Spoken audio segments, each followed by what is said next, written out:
The clock struck 5 a.m. Min opened his eyes in his small rented room, looking at his phone with the notification, account balance, 125,000 BND. Rent was due in 3 days. In another month, Min would turn 30. I've been working for 8 years, yet I still don't have savings worthy of my efforts. Min sighed.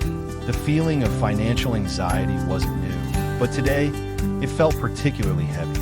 That was when Min decided to change. Money, enemy or friend? Mr. Pham's story. On a rainy afternoon, Min happened to step into an old bookstore for shelter.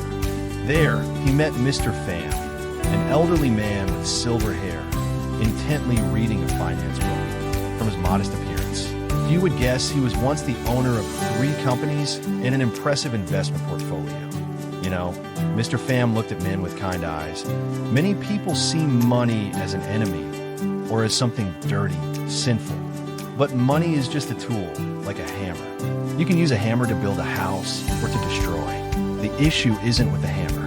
Min suddenly remembered how he used to think about money. Fear, resentment, and sometimes even unbridled desire. Don't hate money. Mr. Pham's words are like a beam of light. My first secret, Mr. Pham continued, is that whenever I get paid, I always pay myself first. I set a rule.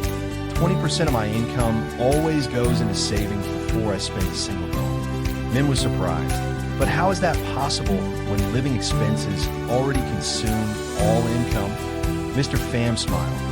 That's because you're living by the wrong formula. Most people apply. Income, expenses equals savings. And usually, the result is zero. The correct formula should be income, savings equals expenses. Then, you'll be forced to adjust your lifestyle to fit what's left. Lessons from Trang, a college friend. Min recalled his college classmate, Trang. They graduated in the same year, worked in the same industry with comparable salaries. Yet, after 8 years, Trang had bought a house and a car, while Min was still struggling with debt. My secret is simple. Trang had shared during a recent meetup. I always spend less than I earn. Even when my salary increased, I maintained the same lifestyle as when I first graduated and put the difference into investments. Trang also applied the principle of assigning a mission to every dollar. She divided her income into parts, 50% for essential needs, 30% for savings and investments, 20% for things she liked. Every dollar had a purpose, a mission, and most importantly, Trang emphasized, money is a game, learn to operate it. I set aside 2 hours each week to learn about finance and investing. After 3 years, this knowledge helped me create passive income from stocks and bonds, enough to cover 40% of my living expenses. The broken jar and the lesson of emergency funds. A month after meeting Mr. Pham, Min began applying the principle of paying himself first. Though starting with just 10% of his income, Min felt a psychological shift. But then, an unexpected incident occurred. His laptop, his primary work tool, broke down badly. The repair cost amounted to nearly 5 million BND, a sum Min didn't have in reserve. Min called Hung, a friend who worked in the tech industry. I don't understand how I ended up in this situation, Min lamented. I've been trying to save, yet I still can't handle a minor emergency. That's because you don't have an emergency fund, Hung explained. Last year, I was in a similar situation when I needed urgent surgery. Fortunately, I had set aside 6 months of expenses as a contingency fund. It's like a life preserver. Hung told the story of his grandfather, a simple farmer but very wise about money. My grandfather used to say, when the sun is shining, fix the roof, don't wait until it rains. He always kept a reserve in his earthen jar. One year, a major storm swept through the village. Many families lost everything. My family was fortunate enough to have sufficient reserves to rebuild quickly and even help neighbors. From Hung's story, Min understood that always having an emergency fund is not a luxury, but a necessity. Learning to make money work. After 6 months of diligently applying financial principles, Min had accumulated a small amount of savings. But how could he make this money grow? In a finance workshop, Min met Lynn, an independent investor. Her story surprised Min. 10 years ago, I was just like you, Lin shared.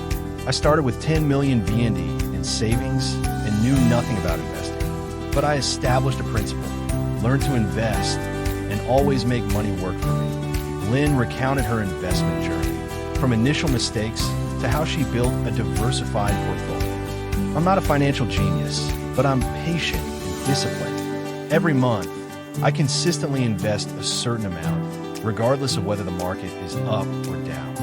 What impressed Min most was how Lin learned to create passive income. I started by investing in dividend-paying stocks, then ETFs, and gradually expanded to rental properties.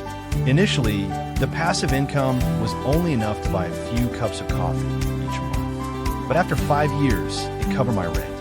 And after 10 years, my passive income exceeded my income from my main job. Lin also shared about the concept of money making money.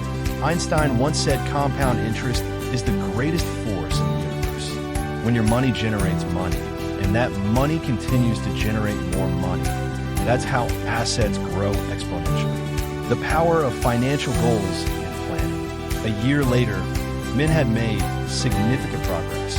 His savings had increased, a small portion had been invested, and an emergency fund was established. But Min felt something was missing, a clear direction. At a class reunion, Min met Tuan, a friend who had successfully built a startup and had just sold it for millions of dollars. My secret wasn't luck, Tuan shared when asked. It was having a plan and setting clear financial goals. From the age of 25, I had written a 10-year financial plan with specific milestones. Tuan described how he divided his financial goals into smaller phases, from debt elimination, building an emergency fund, to investing, and ultimately financial independence. A plan is like a map. Without it, you're just wandering without knowing where you are and where you're going. Tuan also emphasized the importance of knowing how to accept risk and leverage financial leverage. In business, I've used borrowed capital many times to expand the company, but I always calculated the risks carefully and only borrowed when I had a clear repayment plan. From Tuan's story, Min understood that not only did he need to save and invest, but he also needed a long-term plan with specific goals. That was the compass to direct all financial decisions. Don't become a slave to money. 2 years after beginning his financial mastery journey, Min had achieved some success.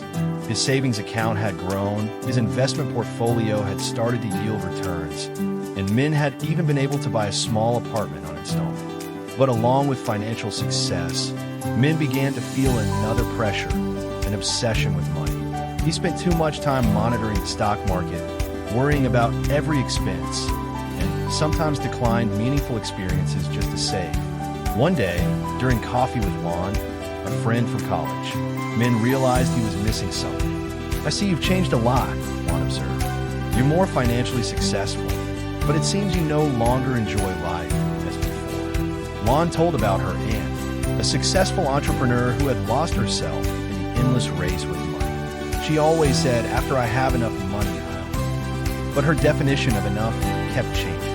It wasn't until she became seriously ill at 50 that she realized she hadn't really lived, but merely existed to make money. Lan's story reminded Min of the principle. Don't become a slave to money. Money is just a tool to build a better life, not the ultimate goal. I'm not saying you should go back to lavish spending, Lon explained. But remember that the goal of financial mastery is freedom. Freedom of time, freedom of choice, and freedom to live according to your values. From the conversation with Lon, Min began to reconsider his relationship with money. He continued to apply healthy financial principles, but with a more balanced mindset, using money to solve problems. 3 years after deciding to change, Min had established a solid financial foundation.